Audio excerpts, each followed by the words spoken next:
remarqué très tôt que j'avais besoin d'affection, j'avais besoin de temps, de qualité, de pouvoir communiquer avec mon père, ce que j'ai eu avec ma mère relativement tôt. Mais Moi, c'est là où je me dis, il y a un truc à changer et j'aimerais apporter plus à mon enfant, évidemment. Avoir des trucs privilégiés où je peux dire, j'ai fait ça avec mon gosse, ça avec mon gosse. Donc le père, pour moi, il doit juste être là, il doit être un soutien pendant cette période. Tu vois, il y a toujours quelque chose à faire, même si tu t'occupes pas forcément du bébé proprement dit. Eh ben, il y a plein de choses à faire qui permettront à ta femme d'être soulagée, par exemple. Tu vois. je me suis vraiment mis en compétition avec moi-même, et ça, je le fais depuis que je suis aux États-Unis, de me dire, ok, est-ce que je suis vraiment capable de le faire et d'aller jusqu'au bout. Oh my God, guys! Je suis extrêmement content parce qu'aujourd'hui, on a encore des grands super papas qui nous ont rejoints aujourd'hui dans notre émission. Et je tiens tout d'abord à les remercier. Mais avant tout, je vais vous expliquer un petit peu le sujet. On va parler du rôle du père. C'est extrêmement important parce que j'estime qu'on ne nous met toujours pas assez en valeur et que c'était vraiment une bonne occasion aujourd'hui, à travers les papas qui sont avec nous aujourd'hui, de parler de leur éthique, de leur work ethic, de la manière comment ils travaillent, comment est-ce qu'ils peuvent transposer ça dans leur manière d'éduquer leurs enfants. Et je suis extrêmement content d'en parler aujourd'hui. Alors, avant de commencer, je vais les laisser s'introduire. Et puis, on va commencer tout de suite. Let's go. On commence par moi. S'il te plaît. Alors moi, mon nom c'est Yulo. Enfin, mon vrai nom c'est Yulo, mais tout le monde m'appelle Yulo. Je suis papa depuis 2 ans d'un petit Alec. Au-delà de ça, dans la vie, je suis un complexe. On va dire que je suis d'une part coach sportif le matin, et puis je suis un spécialiste en digital marketing l'après-midi, voilà, de manière indépendante. Cool. Et voilà, je suis là pour une question qui nous rapproche et qui est vraie. On n'en parle pas beaucoup, et voilà, je voulais juste supporter l'initiative et voir aussi ce qui sortirait de ce débat, quoi. Merci. Ben, moi, c'est Alkamatewa.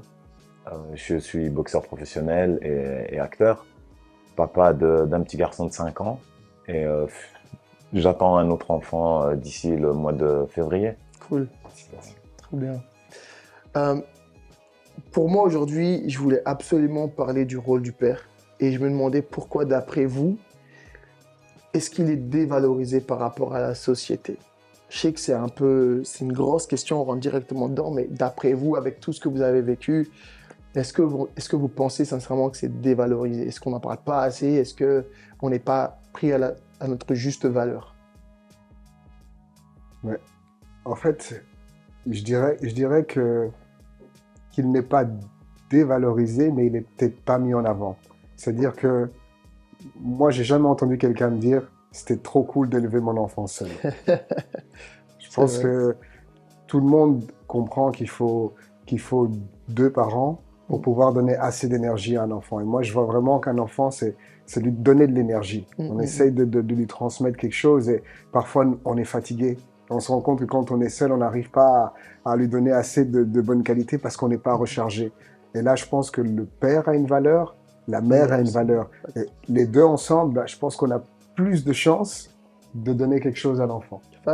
Je pense que c'est ça. Maintenant, c'est clair que la société crée des conditions pour les femmes, mais pas les mêmes conditions pour les hommes. Ça, c'est encore une autre question. Mais dévaloriser, je pense que non. J'entends des gens élever leur enfant seul, et en général, ils te disent « ouais, c'est difficile ». Même s'ils s'en sortent, hein, ils vont te dire que c'est difficile. Enfin, ils vont surtout faire du mieux qu'ils peuvent. Avec du mieux qu'ils peuvent. Et ils se débrouillent toujours. Que ce soit homme ou femme, ils se débrouillent. Au final, on fait ce qu'on peut avec un enfant. Il n'y a rien de parfait, mais les gens se débrouillent toujours. C'est vrai. 100%. Oui. Et toi, Alka? Je dirais que forcément, l'actrice principale, c'est la maman, c'est la mère. Et après, nous, on passe au second rôle parce que c'est la mère qui porte l'enfant. Donc, c'est normal, je pense qu'on en parle plus parce que c'est elle qui souffre, c'est elle qui endure ça pendant les 9 mois. On sait très bien que c'est pas facile.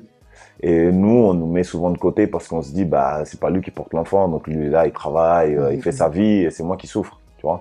Donc, c'est normal qu'on parle plus de la mère, qu'il y a plus de témoignages, qu'il y a plus de choses qui sont faites pour, comment dire, entre guillemets, alléger ou, je vais pas employer le mot récompenser, mais on va dire récompenser par des congés, par des machins pour la mère. Et l'homme, eh ben, on le met un peu de côté sans trop se préoccuper de son état mental par rapport à la grossesse. Et une fois que l'accouchement s'est fait, on se demande pas trop ce qu'il a traversé. Ce qu'il a traversé et ce qui se passe dans sa tête réellement, tu vois. C'est plutôt ça.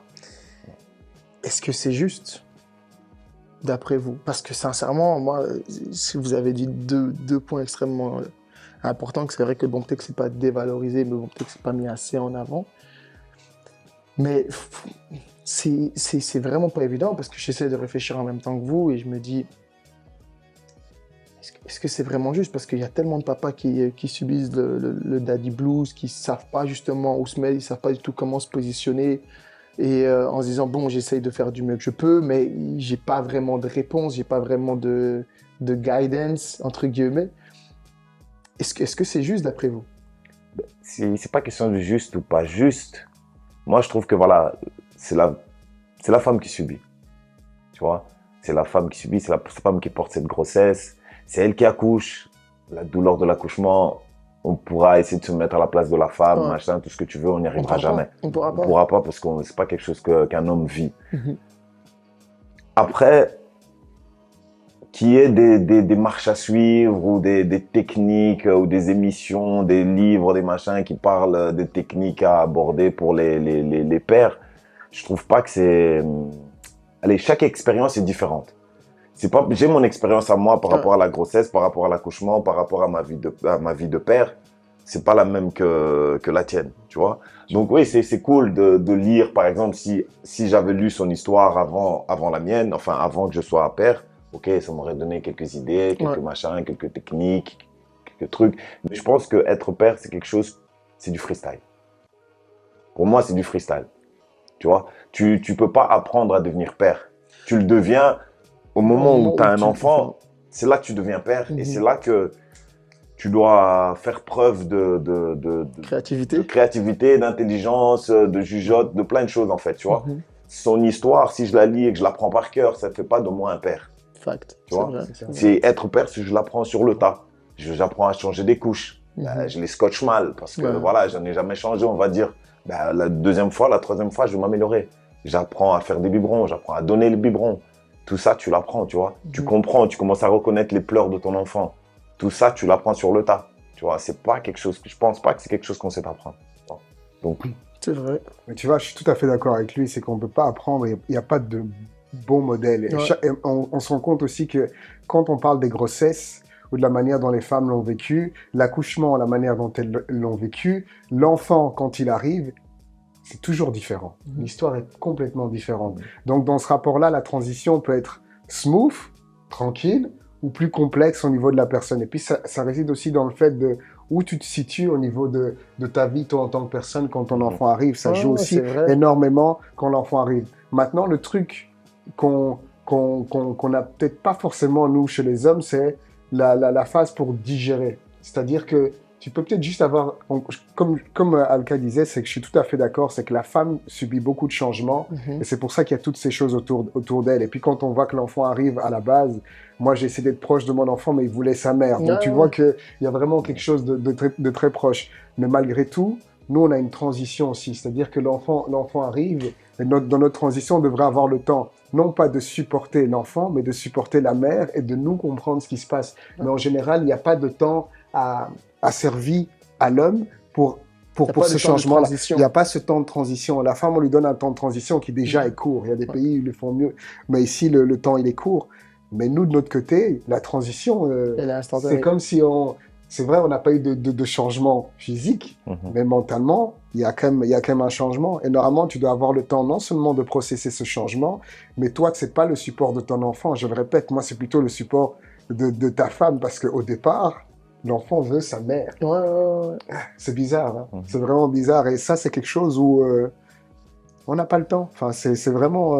on est embordé. Et après ça, c'est comme tu dis, c'est du freestyle. Et je pense vraiment qu'un enfant ou un autre, c'est des choses qui sont complètement différentes. Une réalité sociale complètement différente. Enfin, il y a... Et est-ce que d'après vous pensez qu'il faut accepter ce rôle-là Allez, parce que c'est compliqué. J'imagine aussi qu'il y a des papas qui ont peur de s'impliquer parce que justement, ils disent l'enfant est avec sa maman, donc je préfère faire mon step back, les laisser à deux et puis essayer de soutenir comme je peux au moment où on m'appelle.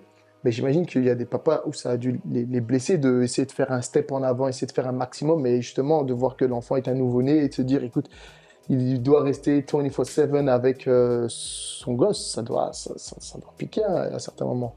Non? Après, je pense que voilà, l'homme, il doit le comprendre. Un bébé, ça prend le sein. Donc forcément, il est plus proche de sa mère. Que ce soit une petite fille ou un petit garçon, il sera d'office plus proche de sa mère parce que c'est elle qui le nourrit. C'est vrai. Donc, je pense que c'est au père de se dire, bah, on le sait de toute façon que ça va être comme ça. On le sait. On le sait, donc faut se préparer. Enfin, faut même pas se préparer. Pour moi, je trouve que moi personnellement, bon après, je parle que pour moi, tu vois. C'est pas un truc que j'ai mal vécu, c'est pas un truc qui m'a chamboulé l'esprit, tu vois, parce que j'étais entre guillemets préparé. Je me dis l'enfant va naître, il va être avec sa mère parce que sa mère le nourrit. Donc d'office, il est rattaché à elle, il est rattaché au sein, il est rattaché à son odeur, il est rattaché à plein de choses, tu vois.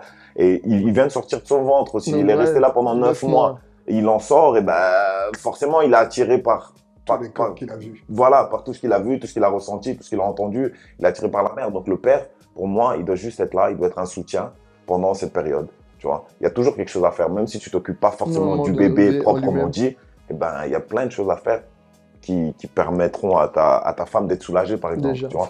Si vous êtes qu'à deux, ben, il y a plein de choses à faire. Tu peux pas juste te dire, ouais, allez, après, taper un burn-out parce que ton enfant, bah, il veut, entre guillemets, il veut pas toi, tu vois. Voilà.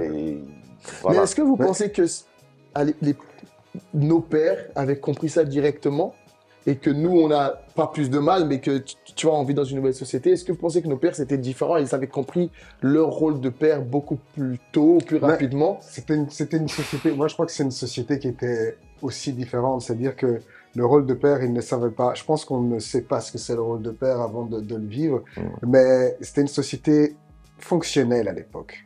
C'était une société très fonctionnelle où en plus on nous avait donné des codes. Toi, t'es père, tu fais en sorte qu'il y ait une structure à la maison, que l'entreprise famille fonctionne, qu'on ne manque de rien, et ainsi de suite. Et la maman est censée être là pour justement créer le fait qu'il y ait une bonne mobilité, qu'il y ait le foyer, les choses à côté. Donc, les codes étaient beaucoup plus durs et en fait, le père pouvait créer une évasion aussi plus facile, en quelque sorte. C'est-à-dire que avant, comme les codes étaient vraiment juste définis, c'était une chose. Aujourd'hui, il y a la question de la sensibilité. Aujourd'hui, il y a une sensibilité pour tout. Ça veut dire que même par rapport à la société, ton enfant va te poser plus de questions. Il y a plus de possibilités, il y a plus de choses. Donc toi, au niveau de l'affection et de toutes les choses, tu devras t'impliquer beaucoup plus. Et c'est juste différent. Mais à la base, le fondement, c'est à ton enfant et tu fais avec les moyens que tu as. Il n'y a pas de formule, je pense. Ils ne savaient pas, mais ils ont vécu avec le temps. Dans leur temps, c'était plus fonctionnel. Et je crois que notre temps aujourd'hui, il y a le fonctionnel, mais voilà, l'enfant voit trop de choses. Nous-mêmes, on voit trop de choses. Il y a tellement d'opportunités que tu es obligé de parler à ton enfant. Avant, il pouvait juste te dire, tu as été à l'école, tu as fait tes devoirs. C'est bien, mon fils.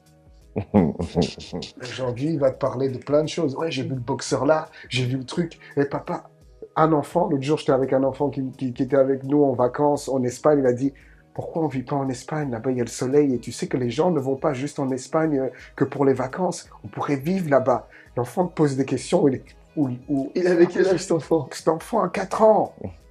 À 4 ans, tu sors des punchlines comme ça. À l'époque, tu n'avais pas autant de vision du monde ou quoi que ce soit. Donc, c'était différent. On était cloisonnés. Il y avait quelques modèles de réussite.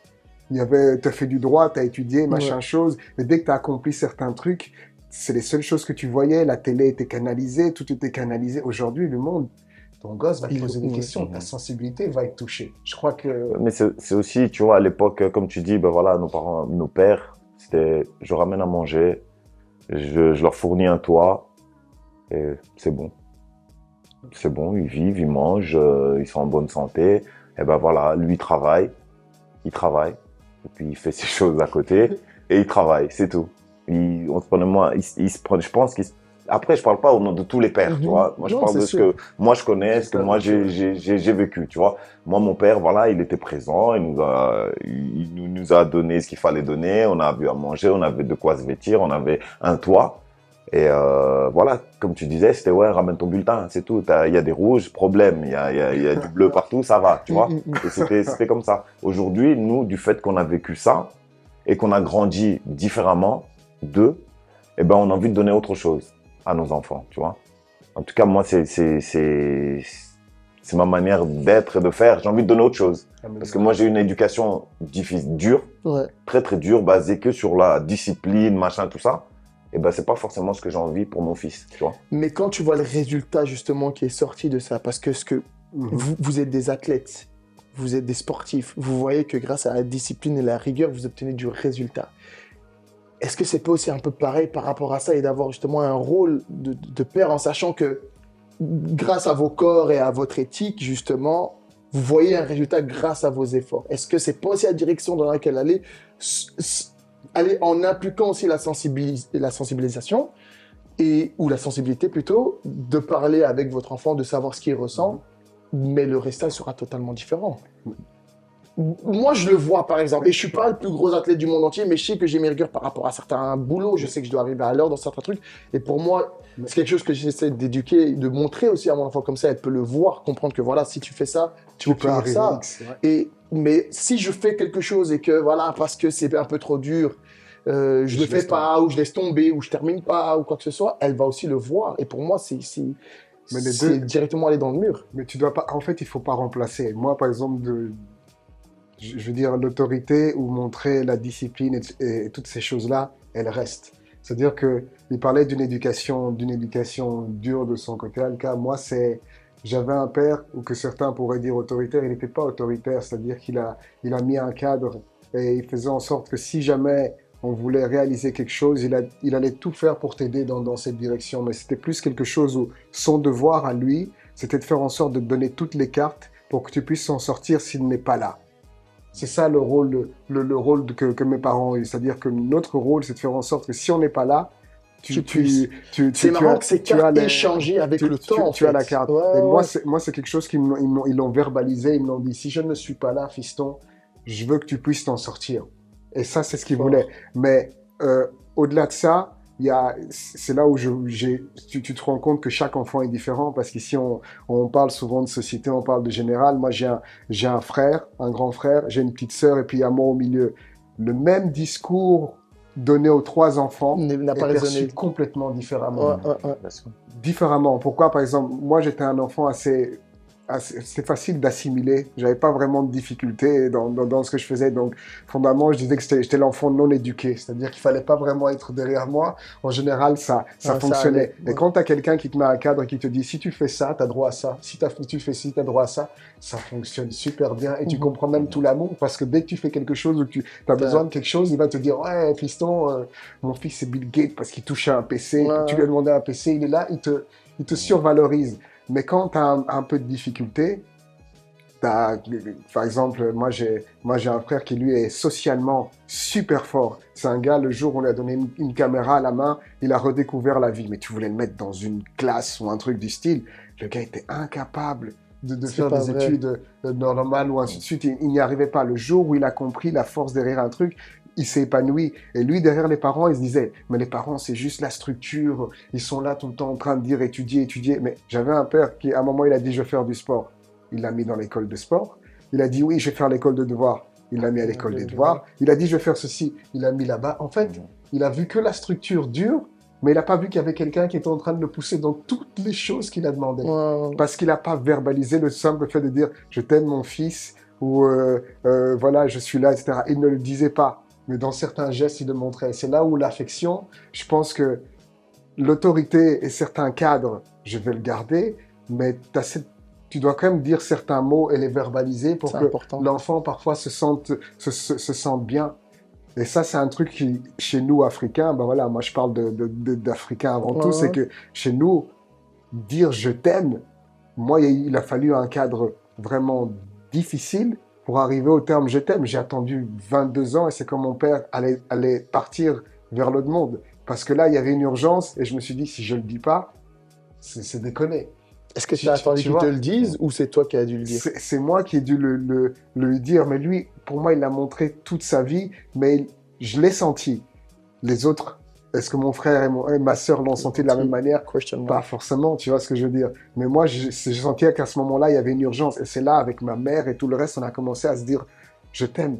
Mais t'imagines que dans l'éducation, ça ne faisait pas partie de ça. Et ça peut traumatiser un enfant ou pas. Parce que de manière latente, tu fais des gestes. Mais quand tu les dis parfois pas, la personne ne l'entend pas ou ne les comprend pas. Tu vois pourquoi il faut... C'est fort. Alcadio, qu'est-ce que tu en penses? Parce que c'est extrêmement fort. Bah, je veux dire, voilà, encore une fois, c'est moi et mon expérience de vie, tu vois. Là, j'écoutais un peu ce que tu disais, tu vois.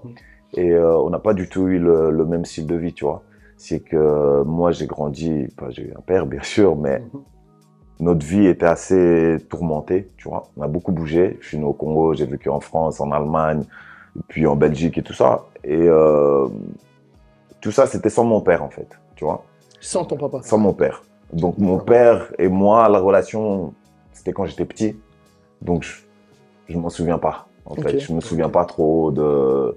Je sais qu'il n'y a jamais eu de je t'aime, ça je le sais. Mais après, comme tu dis, les je t'aime, ils sont pas forcément que dans les mots, tu vois. Parce que c'est vrai qu'il a fait son possible pour nous, il a fait tout ce qu'un père ferait pour ses enfants, tu vois. Donc, à travers ça, je sais que le je t'aime était là, tu vois. Mais après, voilà, j'ai pas eu de relation père-fils, tu vois. Moi, j'ai vécu avec mes frères et sœurs, ma mère, et j'étais un enfant qui était tout le temps dehors. J'étais souvent dehors, tu vois, depuis tout jeune. Depuis l'âge de 8 ans, je fais des petits jobs, des trucs, je sors, Allez, on va dire que j'ai grandi, j'ai mûri, j'ai fait mon expérience en étant tout seul, tu vois. Et les arts martiaux, la boxe thaï, plus précisément la boxe thaï, c'est ce qui m'a permis de me cadrer, d'avoir un cadre, de mettre de la discipline en plus. Parce que j'étais autodiscipliné, parce que pour vivre comme je vivais, il fallait être autodiscipliné parce que j'étais dans la rue. Quand je dis j'étais dans la rue, ça veut dire que tout dans la rue n'est pas positif. Il y a toutes les tentations, tous les trucs et tout, tu vois. Et quand t'es pas un enfant autodiscipliné, eh ben, tu vires vite vers là où t'as pas spécialement envie d'aller, tu vois. Et donc j'avais ce truc qui faisait en sorte que je contrebalançais tous mes actes. Et donc, du coup, ben voilà, après, quand j'ai connu la boxe, c'est ce qui m'a permis de me mettre des buts, des objectifs. Et je me suis dit, ben tiens, voilà, on laisse un peu la rue, on fonce là-dedans. Et puis, le décès de mon père a fait que, voilà, je me dise, bon, je reste dans cette voie que j'ai trouvée, la boxe thaï, et j'essaie d'aller le plus loin possible, tu vois. Et donc, moi, l'éducation que je donne à mon enfant passe obligatoirement par les arts martiaux, tu vois. C'est ma structure, c'est ce qui m'a permis de m'aider, de me donner encore plus de discipline, la rigueur, du respect de soi, le respect des autres, de l'amour. Et c'est pour ça que mon éducation passe par les arts martiaux, tu vois. C'est pour ça que depuis tout petit, mon fils, il fait des arts martiaux. Avant même qu'il sache marcher, il avait des gants de boxe. Il avait des gants de boxe parce que je sais le bienfait qu'ont les arts martiaux sur une personne. Et donc, c'est pour ça que mon fils et mes futurs enfants, ça passera d'office par les arts martiaux, tu vois. Et donc, c'est une approche un peu différente. Sens, hein. Ça a du sens, c'est très, très fort. Tu essaies de donner avec ce que tu as trouvé comme base au final. Hein. Voilà. C'est ça le truc. Hein. C'est là où on en fait, j'essaie de lui donner ce que moi, je n'ai pas eu, tu vois. Et ça, souvent, les gens, ils me font rire parce que quand ils disent cette phrase, je vais donner à mes enfants ce que j'ai pas eu. Ils achètent des PlayStation, des Switch, toutes les paires de Jordan qui existent, possibles, imaginables, tous les jeans, tous les trainings, toutes les casquettes, tous les jouets, machin. C'est pas ça. En fait, je trouve qu'ils se trompent quand ils disent ça, tu vois. Je donne à mes enfants ce que j'ai pas eu. Pour moi, en tout cas, c'est pas le matériel qui compte. C'est la capacité. C'est donner ce que toi, t'as pas eu. Tu vois, par exemple, moi, j'ai pas eu du temps avec mon père. Tu vois. J'ai pas eu de temps avec mon père. J'aurais voulu, tu vois. Bien sûr, j'aurais voulu que mon père puisse venir me voir à une compète, par exemple. Ben ça, j'ai pas eu. Tu vois. Que mon père me dise, tiens, hein, Alka, tu boxes. Ah ben tiens, je vais t'accompagner à l'entraînement. Tiens, Alka, je t'ai acheté une paire de gants pour ton sport. Tu vois, j'ai pas eu ça. Tu vois, j'ai dû tout faire par moi-même et les grands frères qui étaient autour de moi, tu vois. Et donc, à mon fils, moi, ce que j'essaie de lui donner, c'est du temps. c'est du temps où je suis présent avec lui. Avec lui. Avec lui, qu'on se balade, qu'on joue, qu'on fasse rien. C'est du temps. C'est du temps que je lui donne. Et c'est là que moi, quand je dis, je donne à mon fils ce que j'ai pas eu, c'est de ça que je parle, tu vois. Je lui donne le temps que moi, j'ai pas eu avec mon père. Je lui donne les arts martiaux parce que j'aurais voulu les avoir plus tôt dans ma vie. Et ça m'aurait aidé dans plein de choses, tu vois, puisque j'étais un enfant très timide à la base. C'est pas vrai. J'étais très timide. Je sais pas, mais j'étais très timide. Là, on aurait fait ça avant, j'aurais pas parlé, tu vois, j'aurais été là, je voudrais écouter. J'étais très timide. T'as commencé à quel âge le sport? Le sport, j'ai commencé à 15... J'ai toujours fait du sport, ouais, on va dire. La boxe taille? La boxe taille, j'ai commencé en quatrième, à 16 ans, 15, 16. Ok. Ouais, ça fait un bon 15, 16 ans, t'as quel âge? Là, j'ai 35. 35. Ouais, 15 ans. Quasi ouais, 20 ans. 16 ans, je pense. Ouais, 16. Ça doit être 16 ans. Wow. Et donc, j'essaie déjà de lui donner ça là maintenant pour qu'il grandisse avec ça. Qu'il sache que voilà, les choses sont difficiles. C'est pas parce que c'est difficile qu'on doit laisser tomber. C'est pas parce que c'est difficile qu'on doit changer. Et ça marche, tu vois. Et je le vois dans mon fils et je le vois dans ce que je lui donne, tu vois. Et je prends aussi le temps de me développer personnellement pour pouvoir lui donner ce que j'ai pas eu. C'est très très fort parce que quand on parlait du temps passé avec ses enfants. Est-ce que c'est aussi du temps mais qui inclut de la communication? Est-ce que tu parles Bien beaucoup? sûr. Parce que moi, je me rappelle, allez, est-ce que j'ai pas passé énormément de temps avec mon père parce qu'il travaillait beaucoup et puis moi aussi, j'étais souvent dans la rue, j'étais souvent ailleurs parce qu'on ne vivait pas dans les meilleures conditions possibles et j'étais très très indépendant dès mon plus jeune âge, bizarrement ou heureusement, je sais pas. Et je sais que ça m'a quand même vachement blessé tu vois, de vouloir faire des choses avec mon père et qu'à chaque fois il dit non, j'ai pas le temps pour faire ça. En vrai, c'est ta vie, amuse-toi, fais ça ou ça m'intéresse pas ou non, je suis fatigué aujourd'hui. Et c'est vraiment un truc, je me suis dit, mais en fait, c'est pas possible. Je peux pas.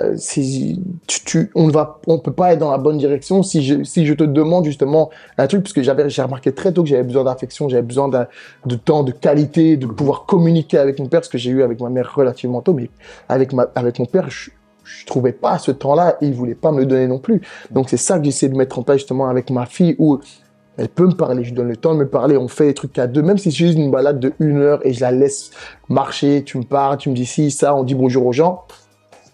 I'm good. Je sais que c'est du temps de qualité qu'on va passer ensemble. Maintenant, est-ce que ce temps et la communication-là, est-ce que ce sont des nouvelles cartes justement qu'on a dû créer ou est-ce qu'on a dû mettre ça en place par rapport justement à nos parents?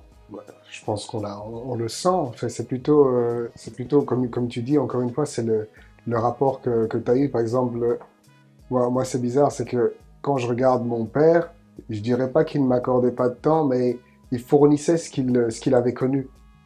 Ils ont aussi, il faut voir comment dire, la trajectoire, est-ce que les parents ont eu comme passé ou ce qu'ils ont grandi eux-mêmes. Ils étaient dans des contextes où, faut pas oublier qu'ils ont aussi été enfants à un moment. Bien sûr. Et ils ont vécu une histoire en tant qu'enfant. Et moi, j'avais un père qui n'a pas eu le temps d'être enfant, par exemple.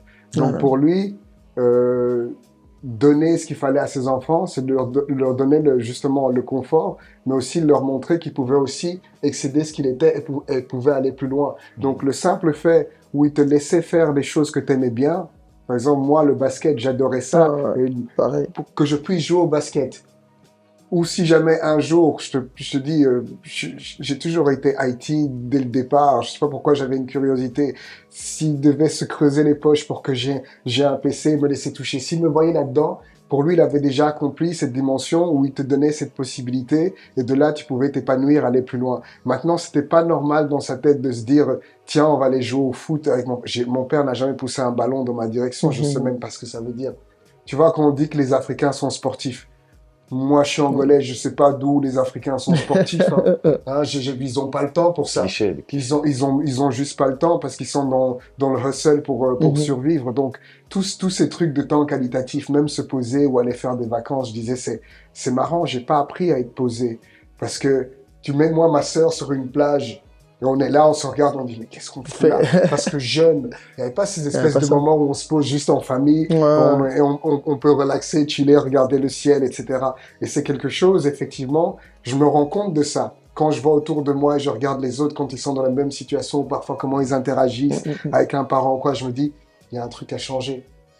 Moi, c'est là où je me dis, il y a un truc à Ok. changer et j'aimerais apporter plus à mon enfant, évidemment. Avoir des trucs privilégiés où je peux dire, j'ai fait ça avec mon gosse, ça avec mon gosse. Si j'ai parfois du mal à dire, j'ai fait ça avec mon père et je trouve ça triste, je voudrais pas la même chose pour mon enfant.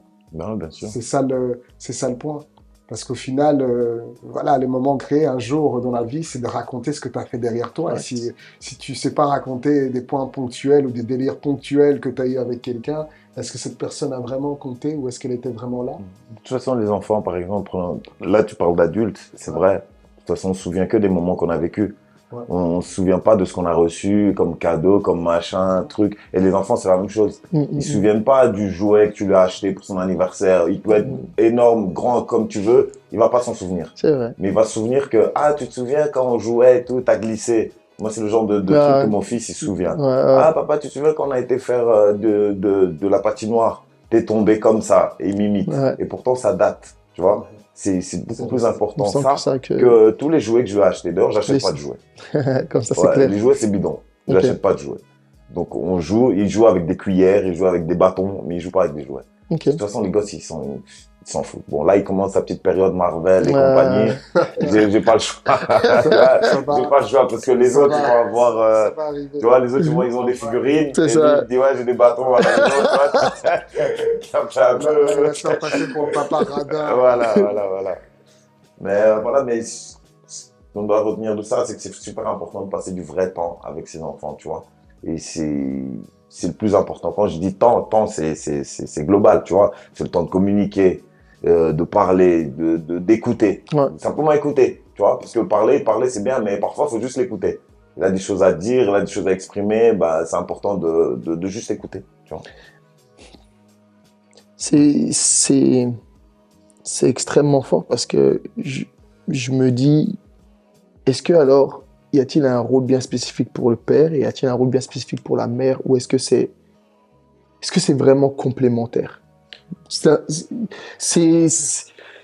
une question assez profonde parce que moi, j'essaye toujours par rapport.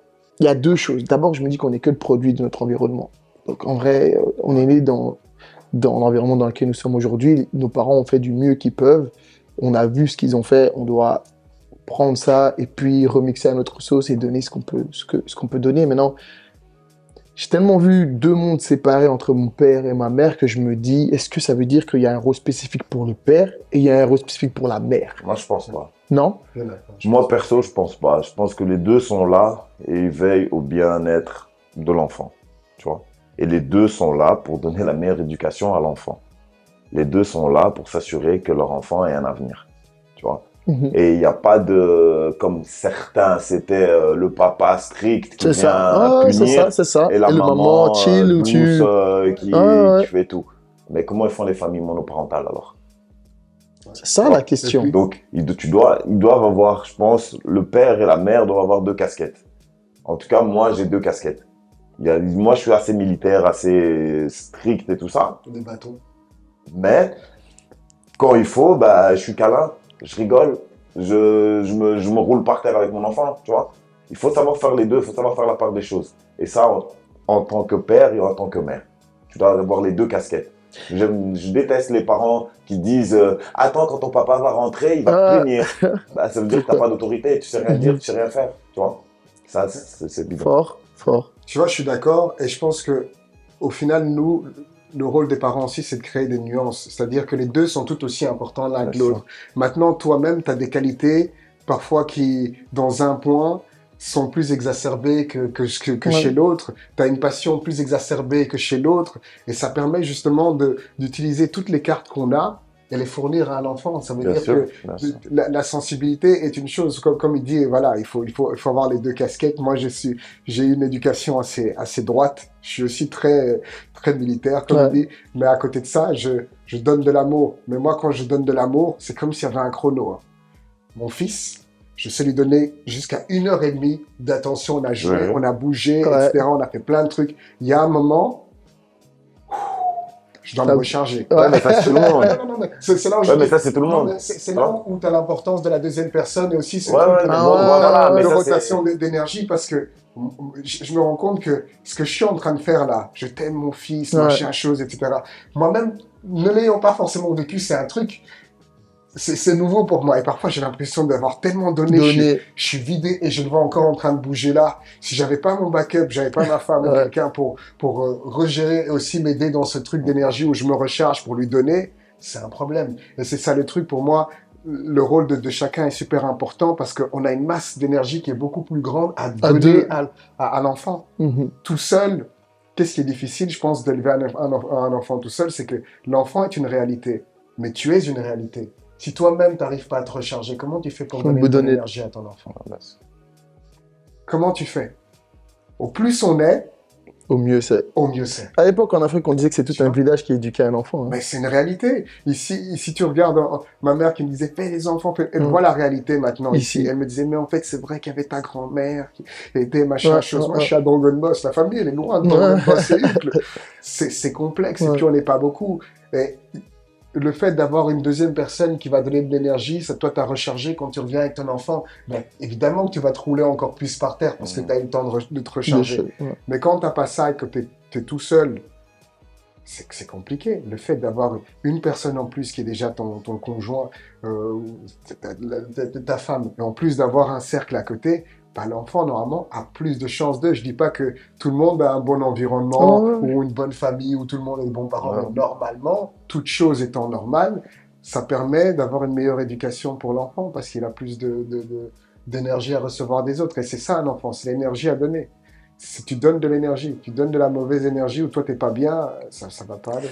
Mais maintenant, c'est marrant parce que, comme on l'a dit, les femmes ont l'enfant pendant 9 mois dans leur ventre. Est-ce qu'elles, d'après vous, parce que nous, on parle comme ça, mais on arrive à avoir un recul, je pense, par rapport à ce rôle de père-là et d'avoir justement ces deux casquettes-là. Est-ce que vous pensez que les femmes aussi arrivent justement à trouver cette subtilité-là ou que voilà, c'est nous qu'on doit pouvoir englober le fait de savoir prouver et montrer qu'on peut gérer les deux, d'être autant câlin que strict et de justement montrer à la maman qu'on est capable d'être les deux pour qu'elle aussi puisse aussi se comparer à nous et essayer de faire quelque chose de similaire. Parce qu'on peut remarquer que, je pense, pour pas généraliser, mais il y a beaucoup plus de mamans qui ont du mal à être beaucoup plus autoritaires. Je pense qu'elles ont beaucoup plus de mal à être autoritaires à cause justement du fait qu'elles ont porté l'enfant pendant 9 mois. Mais c'est elle, quoi. Il n'y a rien à faire. C'est comme il le disait, la mère porte l'enfant et c'est une partie d'elle qui sort. Et il y a un truc, il y a quand même, je pense qu'il y a une connexion qui va au-delà de ce qu'on pourrait comprendre. Je vois bien mon fils, il le sait. Même lui, il le sait. Il va se mettre à pleurnicher, à faire le fou sur le côté.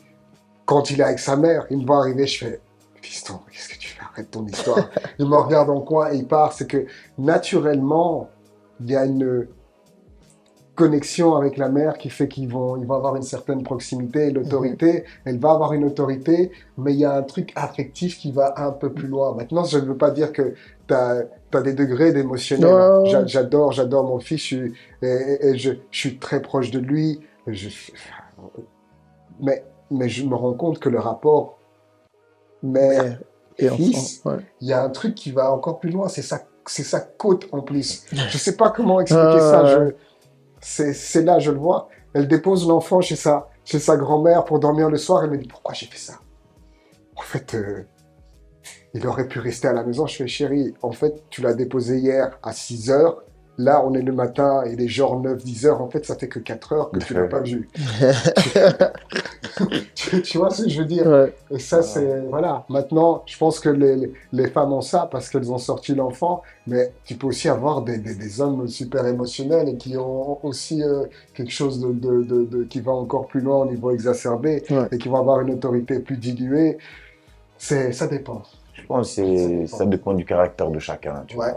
Après, voilà, moi, par exemple, ma femme et mon fils, bien sûr, ils sont fort proches. Bien sûr, il fait un peu son pleurnichard, un peu plus avec elle. Mais elle est tout aussi autoritaire que moi, tu vois. Il y a aucun problème. Quand c'est non, c'est non. Quand c'est oui, c'est oui. Il n'y a pas de... Demi-mesure. de demi-mesure, tu vois. Et elle arrive à très bien gérer ça. Elle Ok. arrive à très bien le gérer et il y a vraiment aucun problème. C'est vraiment propre à chacun, je pense, d'être moins autoritaire, plus autoritaire, de plus laisser couler et tout ça. Ça vient de ton vécu, de ton caractère, de tout ce que toi-même t'as traversé. Et après, bah, tu donnes ce que tu peux ou ce que tu as envie de donner, tu vois. Fort. Et puis tu vois, ce qui est important ici, c'est que comme il disait, c'est que chacun, plutôt il avait dit que chacun doit pouvoir donner cette part autoritaire. Ouais. Et pour moi, c'est dans la gestion du cadre de l'enfant, et c'est là où il doit y avoir pas de temps en temps, il doit y avoir cette résonance entre le père et la mère dans l'autorité. Ah, bien Parce que sûr. sinon, au niveau de l'éducation, Bien il va y avoir quelque chose qui ne va pas fonctionner. Ouais. C'est-à-dire qu'il sait qu'il peut jouer sur ce pied-là chez papa et ce pied-là chez maman, et il y a un problème. Les deux doivent être le miroir pour pas mal de choses. Même s'il y a des différences, on doit être le miroir, sinon l'enfant, il est super intelligent, il connaît tes faiblesses. Vraiment. Il les Vraiment. connaît. Et lorsque vous êtes devenu papa, quel a été votre modèle paternel? Quel a été un père ou un oncle qui vous a inspiré directement? Quelle est la personne à qui vous avez pensé? Moi, dans mon cas, j'ai l'impression d'avoir eu un bon père, comme je dis. Il n'a pas dit... c'est pas quelqu'un d'expressif au niveau des mots, mais il m'a montré une chose qui pour moi était importante, c'est que je me suis senti capable. C'est bizarre de dire ça, mais je me suis senti capable. C'est-à-dire Purée, que pareil. quand je fais quelque chose, je me dis jamais tu ne peux pas. Il m'a appris que je pouvais. Ça, c'est ce que j'aimerais apprendre à mon fils. C'est-à-dire que lui montrer, c'est un peu comme dans le stratégo, j'ai toujours t'es éclaireur. C'est-à-dire que tu as été loin, tu as vu plein de possibilités. Tu lui dis, fiston, moi, de ce que j'ai vu, il y a telle chose, et tu peux faire ça. Je veux lui mettre en fait dans un cadre où il va essayer plein de choses et il va trouver une chose de confiance. Ouais. S'il trouve une chose de confiance et qu'il s'y sent bien, il va avoir moins peur d'essayer autre chose. Et ça, c'est quelque chose que moi, mon père m'a laissé, c'est dès que j'aimais faire quelque chose, il était là pour surjouer sur le fait de ce que j'étais. J'étais pas un grand joueur de basket, mais il disait, mon fils, c'est Michael Jordan quand même. Tu vois. Dès qu'il voyait quelqu'un, il disait, mon fils, c'est Michael Jordan. Et lui, il me mettait dans une confiance. Ça fait que dans cette rigueur-là, s'il y avait un anneau de basket quelque part, je pouvais aller shooter tous les jours, 2 heures, 3 heures. Il passait mon temps et j'ai appris à passer du temps à faire certaines choses. Et j'ai appris qu'une seule chose dans la vie, c'est qu'au plus tu passes du temps à faire quelque chose, au plus tu deviens bon. Il n'y a pas de personne qui est exceptionnelle ou de secret, c'est le temps que tu alloues à quelque chose. Et moi, c'est ça que j'aimerais aussi laisser à mon fils, c'est le fait, oui, qu'il soit aimé, qu'il ait une structure, mais au-delà de ça, lui montrer qu'il est capable. Parce que s'il se sent capable, je sais qu'il va s'en sortir demain. Si je ne suis pas là, je sais qu'il va s'en sortir. Moi, c'est plus ou moins mon rôle. Et c'est là où, comme je dis, j'ai un père qui est parti trop tôt, mais il m'a donné tout ce qu'il devait donner. Là où tu parlais d'être sur le terrain, parfois être là quand je joue, j'aurais bien voulu qu'il soit là à mon mariage, qu'il me voit aujourd'hui jumper comme un kangourou dans tous les sens en disant mais ça c'est mon fils. C'est des choses, des moments que j'aurais voulu lui montrer. Mais je veux dire, au niveau de la construction de la personne, je pense qu'il a fait son rôle. Et c'est ça son rôle, c'est que t'es là, tu fais une connerie, t'entends la voix de l'autre qui dit arrête de déconner, arrêtez ça, comme dirait l'autre, et tu vas te bouger, tu vas continuer. Fort. Moi, par exemple, j'ai pas eu de modèle, tu vois. Comme j'ai dit, j'ai pas grandi avec mon père très longtemps. J'avais pas d'oncle et tout ça, parce qu'on n'était pas très proches. J'ai des oncles et tout ça, mais on n'a jamais été proches. Donc du coup, j'ai dû me le créer, mon propre modèle. Exactement. Je l'ai créé moi-même en me basant sur les films que tu as pu voir, tu vois, sur les films, sur les livres que j'ai pu lire, et sur les parents que j'ai pu voir, les parents des autres enfants que j'ai pu voir, que j'ai pu rencontrer dans ma vie, et par ma propre expérience en tant qu'éducateur. Tu vois, j'ai beaucoup travaillé avec les jeunes et tout ça. Donc, le mix de tout ça m'a donné la formule pour être un père à ma façon, tu vois. Je suis désolé, mais je dois essayer de rentrer un peu plus dedans parce que au moment vraiment, non, parce que c'est super important parce que tu vois, il y en a sûrement beaucoup qui doivent traverser quelque chose de similaire. Mais de savoir quelle est la première personne à qui tu as pensé quand tu t'es dit, parce que tu as dit, voilà, moi je me suis senti capable, je sais que mon père m'a toujours donné la capacité de me dire que je suis capable de faire ça. Maintenant, au moment où toi tu es devenu papa, la première fois en tout cas, est-ce qu'il y a est-ce qu'il y a, Il y a eu personne. il y a eu personne, t'as pensé à personne. J'ai pensé à personne, j'ai regardé mon enfant. Concept avec tout ce qu'il a vu, quoi. Voilà, c'est avec tout ce que j'ai vécu, tout ce que j'ai traversé, toutes les personnes que j'ai rencontrées, tu vois. J'ai rencontré des pères incroyables, tu vois. Les pères de certains de mes amis, c'était des pères incroyables. Et le peu de temps qu'on a passé ensemble, on joue ensemble, on est parti à des vacances ensemble, tu vois.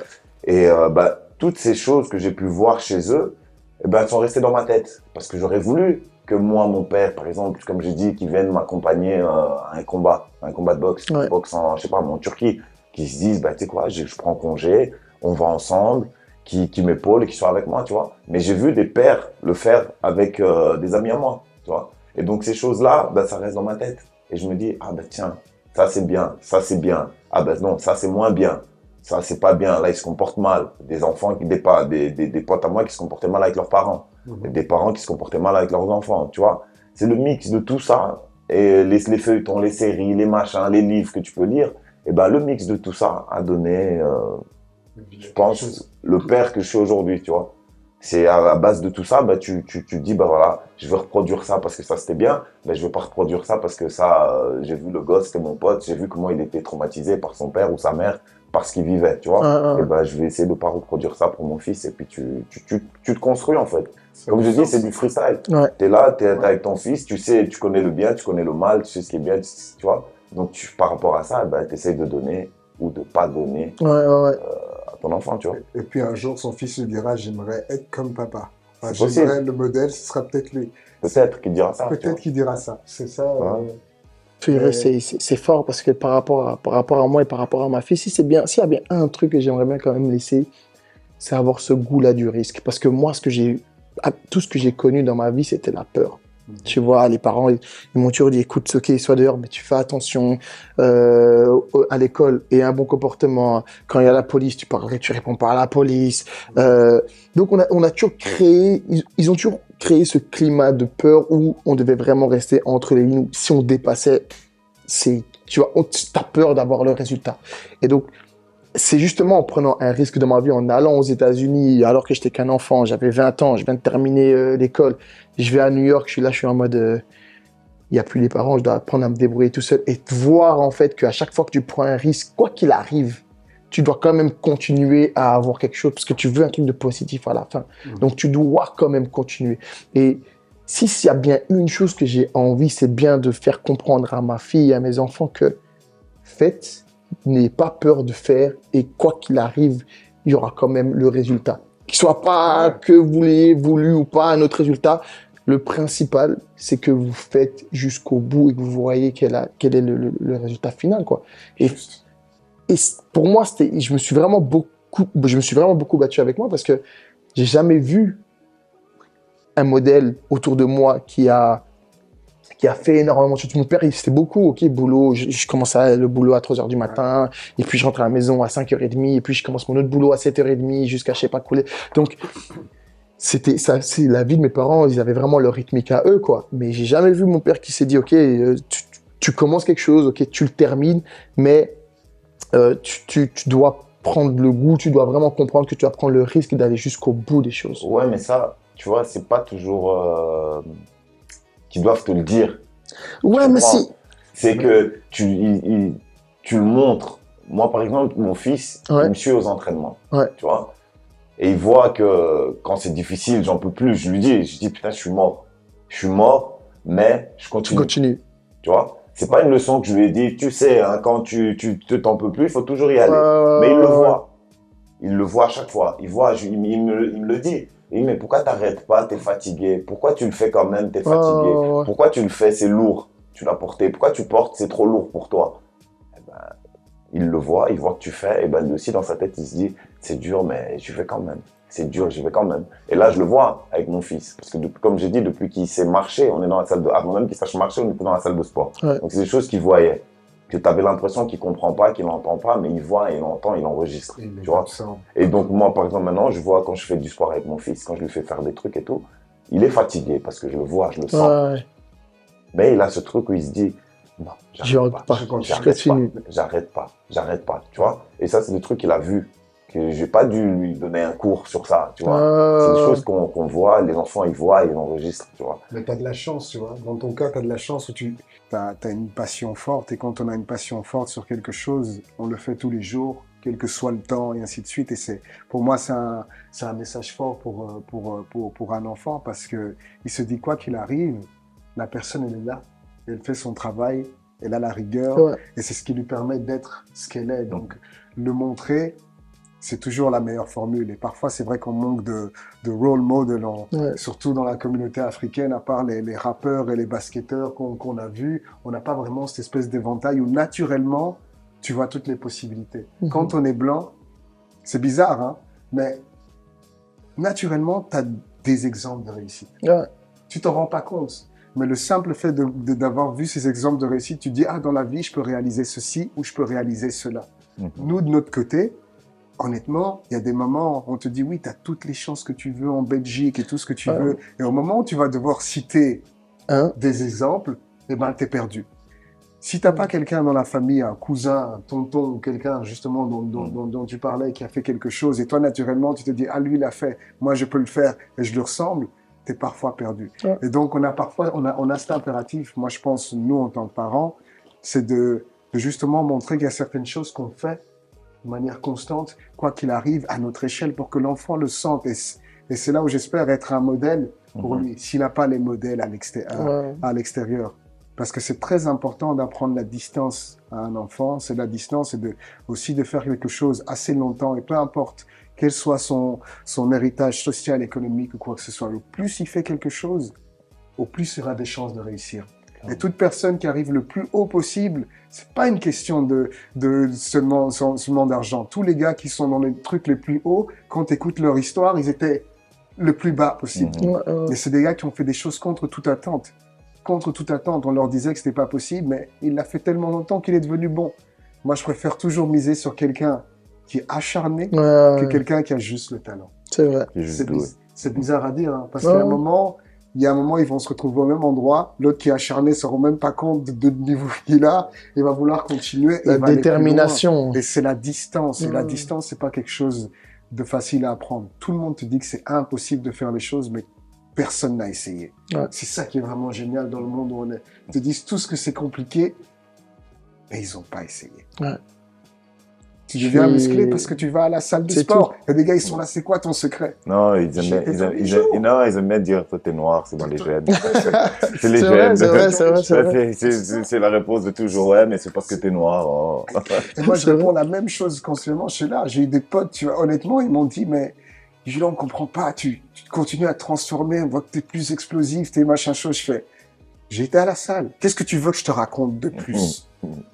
En fait, ce qu'il veut vraiment savoir, je pense, c'est quel est le truc qui vous drive. Lui il a parlé du cadre. Moi, je dis toujours que j'ai eu tellement de soucis, que ce soit des soucis au niveau mental et des choses que j'ai vécues à gauche et à droite qui font que j'ai trouvé ma zone de confort. Comme toi, tu es dans ta salle de boxe. Moi, aujourd'hui, je rentre dans un gym, mais je suis chez moi. Sérieux?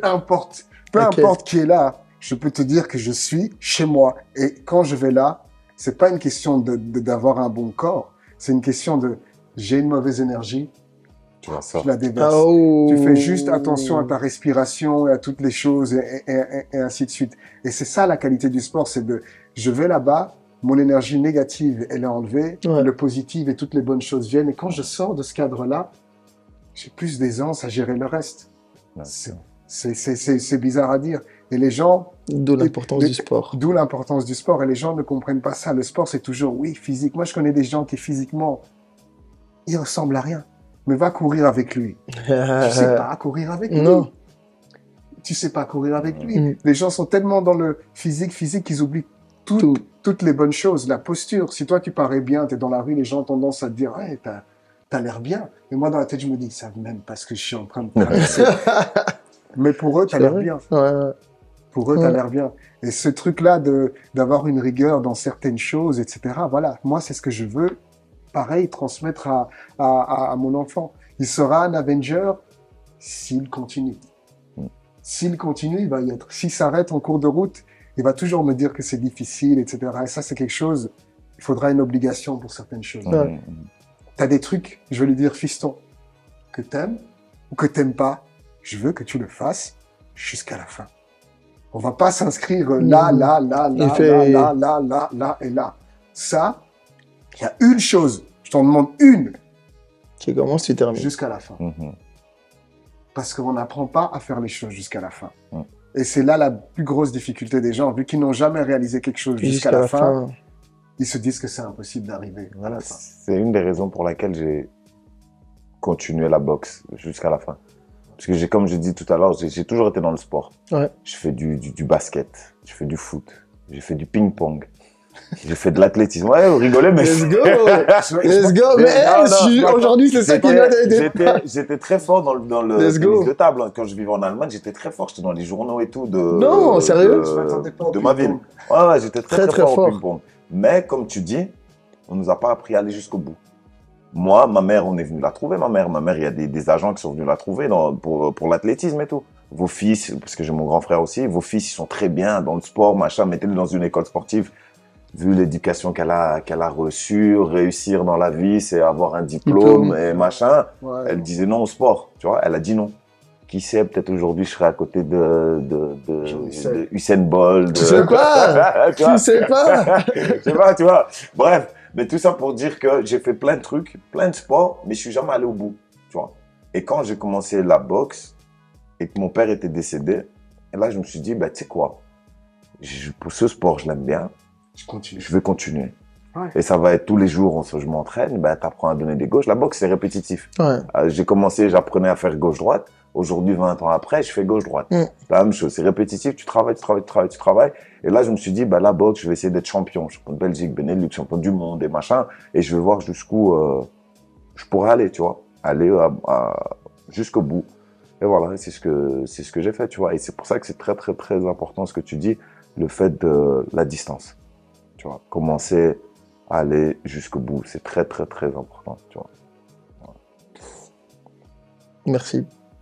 Merci les gars, parce que je pense qu'on n'en parle pas assez et je pense qu'il y a beaucoup, beaucoup de gens qui ils ont cette difficulté-là justement de commencer, de terminer, de voir the bigger pictures, je pense, des capacités de leurs enfants, je pense. Et moi aussi, c'est ce que j'essaie de faire aussi tous les jours en travaillant avec ma petite et même moi-même, parce que j'ai pas eu ce modèle-là et je pense que je me suis mis en compétition avec moi-même d'abord pour savoir si j'étais capable d'aller jusqu'au bout, essayer de trouver la formule de OK, si je fais un petit peu ça tous les jours, qu'est-ce que va être le produit final de ces efforts-là? Si je le fais à fond, qu'est-ce que va être le produit final de ça? Et donc, je me suis vraiment mis en compétition avec moi-même, et ça, je le fais depuis que je suis aux États-Unis, de me dire OK, est-ce que je suis vraiment capable de le faire et d'aller jusqu'au bout et de justement voir ça. Et ça, c'est vraiment dur, tu vois. C'est vraiment, vraiment dur. Ça le sera toujours. Mais au moins, tu es dedans et tu continues. Facile, ça l'est pas. Non. Maintenant, c'est facile de renoncer. Mais Et c'est ça le... Il n'y a rien qui est facile. il n'y a rien qui est facile, mais c'est tellement... Tout est dur. Il y a- Quelqu'un qui fait des études, c'est dur. Ouais, tout est... Étudier tard et tout, t'as pas bien dormi, t'es fatigué, t'es malade, tu dois étudier, tu dois réussir tes examens. Mais tu veux dois le quelque faire. chose, tu dois. Tu veux faire un truc physique, on parle de sport, voilà, t'as mal. Moi, des fois, j'ai mal, je suis en compète, j'ai mal, j'ai un combat dans un mois. J'ai mal au bras, j'ai mal au tibia, j'ai mal à la tête, j'ai mal au truc. Non, on s'en fout. Tu dois aller t'entraîner. Tu vois, t'as pas le choix. Pourquoi? Parce que t'as envie de gagner ton combat. Parce que t'as envie de faire, t'as envie d'arriver là-bas. C'est même pas le combat qui est important. C'est là-bas la destination finale, tu vois. T'as envie d'arriver là-bas au bout. Bah, t'as pas le choix. Tu te lèves et tu le fais. T'étudies, bah, tu dois étudier, bah, tu te lèves et t'étudies. T'étudies pas, tu rates. Tu t'entraînes pas, tu perds. Tu veux quelque chose. Tu vois, En fait, tu veux quelque chose, tu dois aller. C'est une question simple. Tu veux, mais c'est à quel point tu veux. Et c'est la question que beaucoup disent. Ils te disent, tout le monde dit je veux, mais à quel point tu le veux? Moi, j'en ai plein dans les À salles. quel point tu Exactement. J'ai des gens que j'entraîne. Oui, j'ai envie de faire des combats, j'ai envie de faire tout ça. Moi, je dis jamais rien. Je dis pas, oui, pour faire des combats, tu dois faire ça, tu dois t'entraîner autant. Je te laisse. Je laisse toujours. Et je regarde, j'observe. Ben, hier, j'ai dit à une fille, je lui ai dit, écoute, tu veux faire des combats, mais tu t'entraînes combien de fois par jour?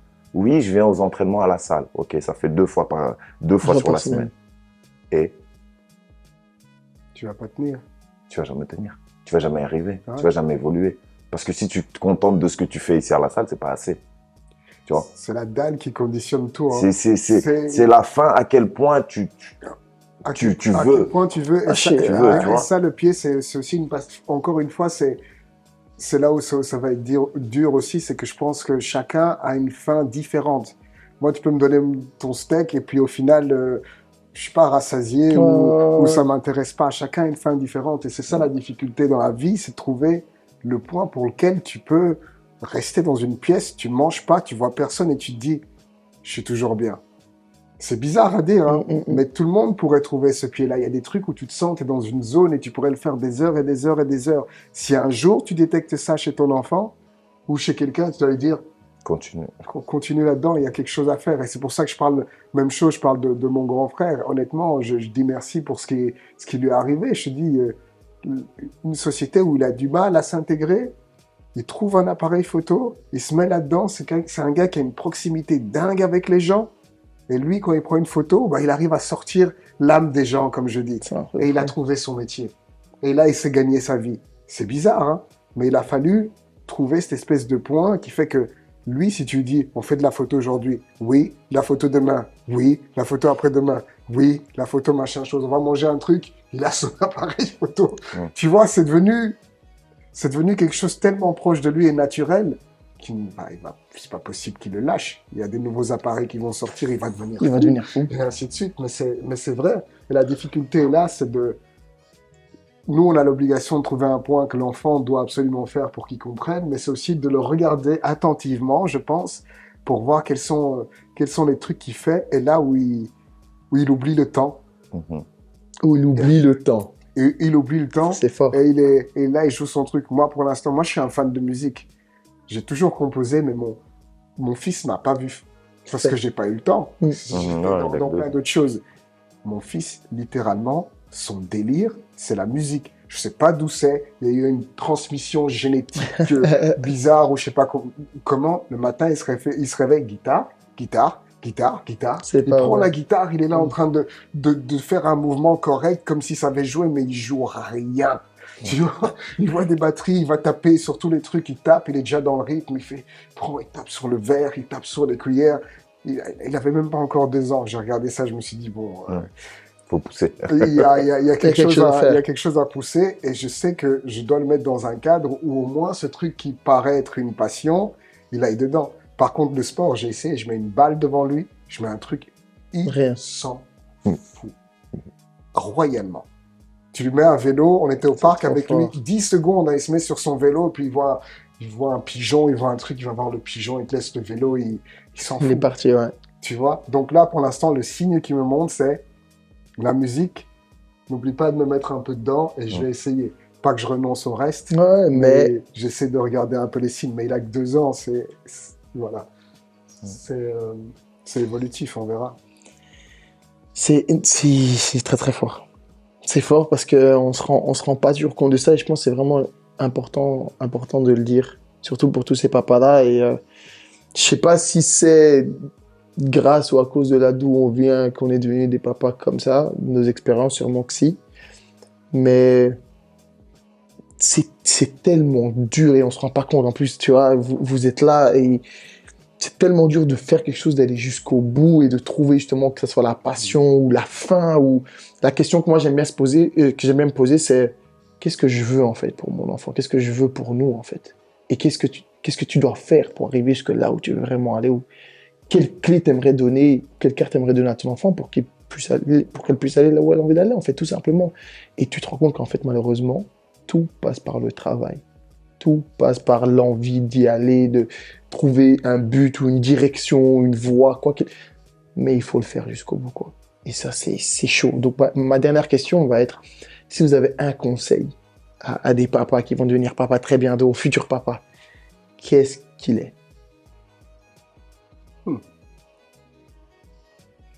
C'est chaud. Ça, c'est la question. C'est une grande question. Les réponses sont... Ouais. Surtout qu'on est encore dedans. Exactement. On ne peut pas en sortir. On ne peut pas en sortir, on est complètement dedans. Et le tout, c'est c'est un peu comme ce qui se passe ici. Et ce que Alka disait, c'est que il faut observer ce qu'il y a autour de soi. Ouais. Il faut observer ce qu'on estime bon ou pas bon dans les gens qu'on croise, dans les scénarios qu'on vit, et en prendre conscience, en être conscient, de sorte à ce que quand on essaie d'apporter quelque chose à l'enfant, on lui apporte quelque chose de juste, et qui soit pas seulement pour nous, mais aussi pour l'enfant. Ouais, Parce ça. que l'enfant, lui, je remarque bien que mon fils, là, il y a un moment, j'ai l'impression qu'on le dirigeait. Maintenant, lui, sa vie, c'est la sienne, quoi. Il y a un âge comme ça où tout à coup, il se réveille. C'est ça. Il est dans son propre drive, ouais. Dans son propre délire. Donc, c'est de lui amener un maximum en fonction de ce qu'on a vu et toujours être alerte par rapport au monde dans lequel on vit et puis être proche de lui, parce que le monde va changer, les contextes sont différents, ce que tu fais, c'est différent. Donc, c'est juste écouter, donner, mais aussi être alerte par rapport au monde qui bouge. Moi, franchement, le monde qui bouge, il n'y a pas juste moi et ma femme, mais c'est aussi le monde dans lequel on est. Parce que le monde dans lequel on est va super vite, et c'est pas juste toi qui éduques ton enfant, donc tu dois être au courant de ce qui se passe dehors pour pouvoir lui donner les meilleures cartes. C'est bizarre. Pour le reste, voilà, soyez là. On a un enfant et il a besoin du parent, quoi. J'ai vraiment pas d'autres conseils. Je sais pas si... Si j'avais un conseil à donner, ce serait juste de donner de l'amour, en fait. Juste donner de l'amour. Je dirais juste ça. Okay. Parce que c'est tellement large, ça englobe tout ce que tu viens de dire, c'est dedans. C'est donner de l'amour. Quand tu donnes, tu vas en recevoir en retour. Et donner de l'amour, c'est vaste, en fait. Donner, juste donner. C'est vaste. Si tu donnes de l'amour, ben, je pense que des bonnes choses arriveront. Peu importe dans quelle direction, dans quel truc ou quoi. À partir du moment où tu donnes de l'amour, ben, il y a ce truc de positif, de bonne énergie qui se crée, et qui tourne et qui va et revient. Ouais, ça. Le seul conseil que je donnerais, ce serait de donner de l'amour. Et faire comme tu peux. Avec ce que tu as. Avec ce que tu as. Ouais. Et ça, c'est ça, donner de l'amour. C'est ça. J'ai que ça, je donne ça, je donne que ce que j'ai, tu vois. Exactement. C'est donner de l'amour. Moi, c'est ce que me dit toujours ma mère. Nous, on a fait au mieux avec ce qu'on avait. Ben. Et nous aussi, on va faire au mieux avec ce qu'on a, en espérant améliorer les choses qu'on n'a pas vues avant. Ouais. Et voilà. Mais tu fais ton enfant, si tu lui donnes l'amour, il est, comme tu dis, il est content. Il veut juste de l'attention. Il s'en fout de ta PlayStation, il veut de l'attention. C'est fort, c'est vrai. Quoique le mien, il s'en fout pas de la PlayStation. Déjà. Le mien, il a encore du temps. Il est encore trop petit. Il s'en fout pas de la PlayStation, crois-moi. Il sera avec des PlayStation avec Mark Zuckerberg. Truc de fou. Bon, juste avant de nous quitter, les gars, Alka numéro 2, c'est comment? T'es prêt? Il est en route. Ouais, là, il est en route. Là. Il arrive dans 2 mois. Ouf. Dans 2 mois, ouais. Et comment, avec toutes ces conversations-là, est-ce que t'as un stress, pas de stress? Tu dis c'est adaptation, c'est la même chose que... Moi, honnêtement, je stresse jamais. Ok. Je stresse jamais parce que je me dis, il va arriver. Ça, c'est sûr. Et il n'est pas encore là. Ça, c'est vrai. Donc, je n'ai pas de pression à mettre sur quelque chose qui n'a pas encore eu lieu. Ouais. Tu vois? Et quand il va arriver, je ne stresserai pas, on va faire au mieux. Tu vois? Moi, je me fixe pas des choses précises. Ouais, je dois faire ci, je dois arriver là, je dois faire ça. Et puis, quand tu vois qu'il est là et que tu n'as pas fait ce que tu devais faire, ben, on stresse. Tu paniques. C'est vrai. Ben, moi, je panique pas. Je sais ce qu'il faut faire parce qu'on a déjà eu un enfant. Et jusqu'ici, tu es content. Jusqu'ici, je trouve que je m'en suis bien sorti. On a fait des erreurs, bien évidemment, parce que comme j'ai dit, c'était du freestyle. Ouais. Il y a eu des erreurs qui ont été faites. Et ben, on va essayer de faire mieux. Tu vois, vu que là, c'est le 2e. Et puis, il n'y a pas de stress. Parce que plus tu stresses, au plus tu vas péter les plombs. Donc, pas de stress, on est zen. Il arrive, on le prend, on essaie de gérer comme on a géré le premier, tu vois. Voilà. C'est bien. Les gars, je tiens quand même à vous dire merci beaucoup. Vous m'inspirez énormément. Et vous allez inspirer énormément de papas. Merci d'être papa, merci d'être des papas impliqués. Non, mais faut le dire. Je pense qu'on se donne pas assez de crédit et je pense qu'on prend pas assez le recul de s'auto-remercier de ce qu'on a pu faire pour nos enfants. Et je tiens vraiment à vous le dire, merci. Et merci de tous nous inspirer. Et puis voilà, on était entre papas aujourd'hui. Ah non, c'est cool. C'était bien Merci, calme, on était merci entre pour papas. l'invitation, en tout cas. Merci d'avoir ouvert le débat, c'est bien. C'est Il en faut toujours un. important. Et on se revoit dans un prochain épisode. Let's get it.